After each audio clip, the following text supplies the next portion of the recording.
Hello, YouTube viewers. This is Omar back again with yet another discontinued Kershaw classic.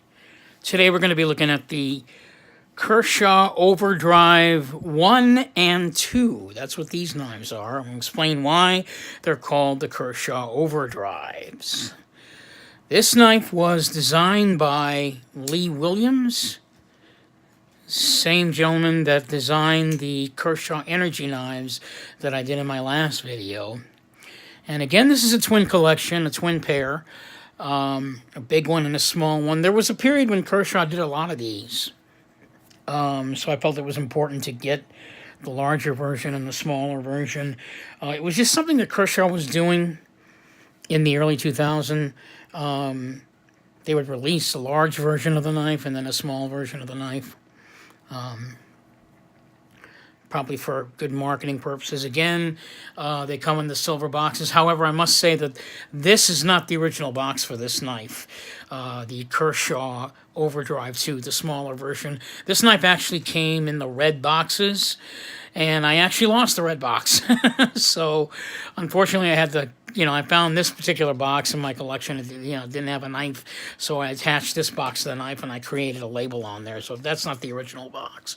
So when you get this knife, or should you decide to look for this knife on eBay or online somewhere, just know that the knife does not come in this gray box. It actually comes in a red box, or it comes in what's called a clam patch. So let's get into them real quick. This is the Kershaw Overdrive, designed by Lee Williams. Steel on the first knife that I'm holding, 1775. The steel on this knife is 14C, 28N. It's also made in the USA. And this knife may be the first Mauve 13, or at least one of the first Mauve 13 knives that Kershaw came out with during this time. They were now transitioning the steels over. So not that Sandvik was going away at any time during that period. And I'm talking, like maybe 2007, 2008, but they were letting you know that there was a new steel that was coming out, and that more than likely that would wind up becoming the new Kershaw line. So let's take a look at these knives and find out why they call them the Overdrive. We talk about smoothness on knives, not that you would ever really worry about that on a budget folder, or maybe even a midline knife, which I think is kind of interesting. I find I don't even worry about it unless it's a premium knife. But this knife is very smooth only for the purpose, or for the reason of the way that the knife works. If you recall last time I did the Kershaw Energy knives, which had a flipper that would hide. This is kind of another one of those knives, but this one is a little bit more different, because it's not just the flipper I'm talking about. I'm actually talking about the pivot itself. It's kind of hard to describe. This particular knife, both of these knives, they actually run on a round pivot. So if you could create a picture in your head of a bicycle tire, or not a bicycle tire, but like a bicycle spoke with the little spikes in them, imagine the spokes sort of like I can't do this right now, but imagine that they're like interconnecting, and touching each other. So basically there's a little round rotary. How about that? Maybe that's a better way to explain it. Inside this knife is a round pivot, more like a rotary. And basically the knife the pivot has these grooves in it, that each of the grooves hit inside the tiny rotary wheel, which allows the knife to open and close. It's kind of a little weird. It takes a little bit getting used to as far as deploying, but once you get into it, it actually feels very addictive to open and close this knife. Let's see if I could show. And of course, the flipper is a little bit different looking. It's a little round, stubby thing.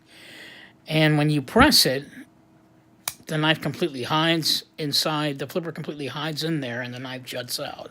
Same thing with the small Mauve 13 version. There's a little wheel right there, and then you press it, and it pops open. So The scales on this one is G10, and it's a frame lock. This one is actually Zytel. It's not. It's not G10. There's a period when Kershaw used Zytel on their knives, on their like lower end knives, and this was it. It feels kind of like plastic, I guess. So this particular one is not a frame lock, by the way. It's a liner lock, as you can see right there. Yeah. Totally open construction on both knives. I'm sorry. This one has a backspacer. This one looks more like it's a totally open or half-open construction. I'm sorry. No, they're both the same. Designed the same way. They've got that half backspacer thing going. I don't like that. For me, it's either all or nothing on backspacers. If you're gonna have a backspacer, have it all the way up to the top of the knife. Like all the way up to the top and completely enclosed, or just have standoffs. Standoffs make it look better. I like that clean, open look, or the completely closed look. So that's it. They got pocket clips, are somewhat similar. Well, not really. They're completely different pocket clips. This knife, blade shape, I got to start doing that on these. The blade size on this one looks like it's 3¼ inches, I think. Or no, 3.1. Sorry, 3.1 inches on this knife.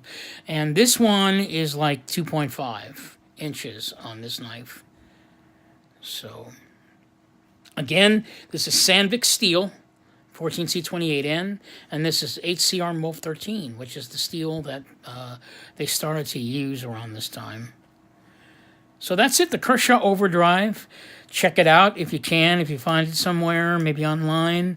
I'm letting you know right now, it's a very addictive flipper to open and close. That's basically the main feature, is the flipper itself, nothing else. Very, very comfortable. It's got, on this one it's G10, and on this one it's Zytel. So that's it with the Kershaw Overdrive, designed by Lee Williams. Again, model number 1775 for the larger one, and Overdrive 2, 1770. Again, it does not come in this box. It comes either in a clamp pack or the red box that you're used to seeing. That's when they began to make the next shift over to the boxes, so... Happy knife collecting, everybody. Once again, Omar.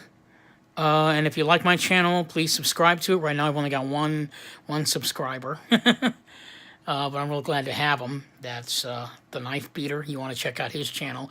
That guy does reviews.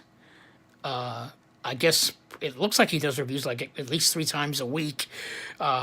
His videos are very, very helpful. They're really, really, really, really informative. So I kind of enjoy his channel. Another channel that I enjoy is Nick Shabazz. Another channel would be Epic Snuggle Bunny. He's really good. And Waster64. He's a great reviewer of knives. He's more like me. As far as